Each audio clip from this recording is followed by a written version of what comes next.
very good evening to you, my darlings out there in the listening world.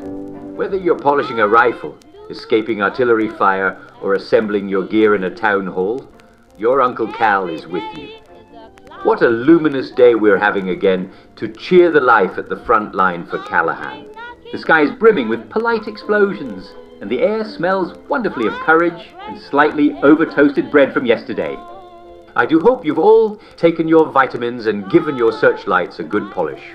One must look one's best when defying the darkness. While you champions of the home front are keeping everything neat, tidy, and gloriously uninvaded, your Uncle Cal thought we might step out, figuratively, of course, into the softer side of things. Yes, indeed, Mother Nature herself. She's still out there, ticking away like a well-oiled field gun. Nature never complains. She just carries on, pretending the artillery is a particularly boisterous sort of thunderstorm. Have you ever noticed the dear little moths that come tapping at the lamp when the evening's calm? Oh, aren't they darling? So terribly earnest, so convinced that the flame loves them back. It does make one think, but I'm getting ahead of myself, aren't I?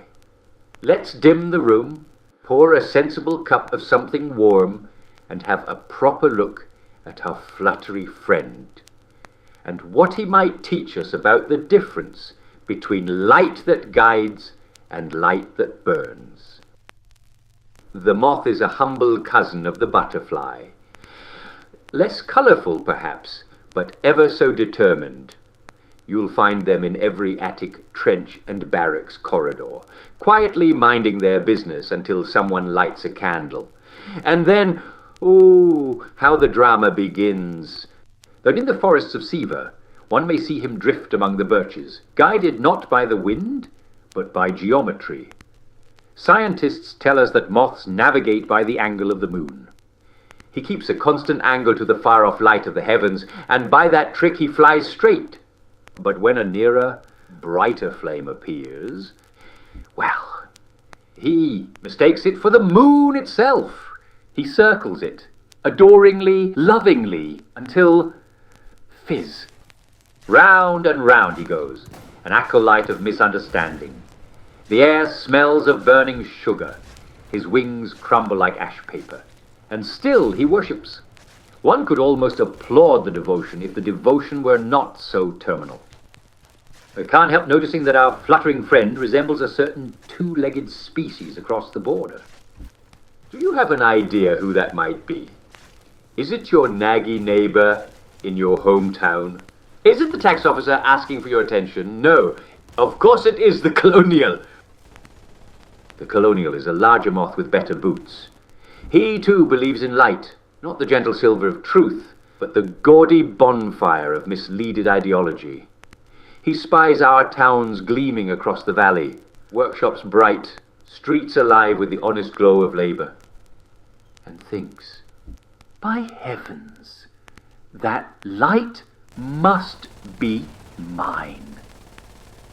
And off he flaps, whole clouds of them, wings polished with slogans for Thea Moreau, rushing through the dark toward the shine of our Siva. Observe their flight patterns, erratic, enthusiastic, beautifully suicidal. They crash into our furnaces, our searchlights, our patience, declaring each impact a victory for illumination. And when they burn, they shout to one another, "See how bright we are!" The naturalist may note that colonial ideology, like the moth's orbit, forms a perfect circle around nothing. Each revolution sheds another feather of sense until only ash remains. Sincere ash, but ash all the same. Meanwhile, the warden, that steady caretaker of true light, trims the lamp and mines the oil. He understands. That brightness without balance is blindness. His glow is measured, disciplined, a promise, not a performance. The difference between us wardens and the Colonial is simple. For them, the flame is a trophy. For us, a trust. They chase the light that will burn them at all times because we won't surrender. We guard the one and only true flame that warms and endures. If one listens long enough from the watchtower at dusk, One can hear both kinds of wings. The faint papery flutter of belief and the heavier thrum of endurance. One ends in smoke, the other greets the dawn. The wise little Sevian moth keeps to the moon. He doesn't rush the nearest flame. He charts his path by something constant, something honest. Perhaps it's discipline. Perhaps it's duty. Perhaps it's just good sense. That lovely Sevian sense that says, best not stick your nose in the lantern, dear. And when the night ends and the sun rises, which moth do you suppose is still fluttering happily about the hedgerow? Why, ours, of course. The patient one. The one that stayed true to his light. There's a lesson there, my loves. Don't chase every shining thing that claims to save you. Some lights just want to watch you burn. Hold fast to the true glow. The steady moon of Siva, the quiet lamp of home, the flame that warms without devouring. And if a colonial flutters by, singing hymns to his own conflagration, do not waste your pity. Merely close the shutter and be the burning flame for him. For the world belongs not to those who burn brightly for a moment, but to those who endure the night and still find the real stars when the smoke clears. This has been your Uncle Cal with tonight's lesson from the natural world. To live by the right light is better than to die for the wrong one. And now we're coming to the end of our time again.